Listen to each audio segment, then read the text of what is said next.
دا فرق مونږ څنګه را پیدا کو عام انسان په صورت چې زه هم هغه یم زه پوه شم چې آیا دا انزایټي ده او که نه زه کوم موډ ډس آرډر کې غورځېدلی یم. زه غواړم د لغتونو په اساس تاسو ته تشریح وکړم. یو خفګان دی، یو تشویش دی.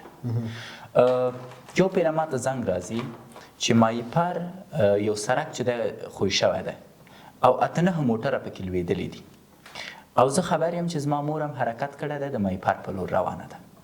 زه اوس تشویش کوم چې خدای مکه زما مور په دې موټرونو کې نه وي، خدای مکه زما د مور موټر لاندې نه وي غورځېدلی، خدای مکه زما کورنۍ ته تاوان نه وي رسېدلی. دا تشویش دې ته انکزایټي وایي. هغه غیر منطقي او نه غوښتل شوي سوچونه، فکرونه او چورتونه چې ستاسو د مغزو یا ستاسو مغزه د ستونزې سره مخ کوي، دې ته انکزایټي وایي. اما هو یو منطقي فکر و سوچ دی تشویش دی، یو غیر منطقي فکر و سوچ او تشویش دی. مثلا منطقي چې شه دی، خو لاره د سړک دی، موټر دی، مور مې حرکت کړی، زه ورته په تشویش یم. صحیح ده؟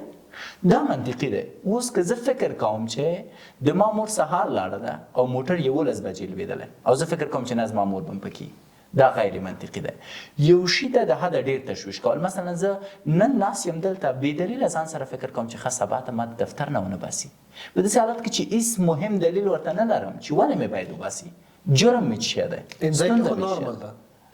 یو تشویش دقیقاً یو هغه انکزایټي ده چې تا یو کار کړی او د هغې د خاطر تشویش لري او هغه خبره منطقي ده.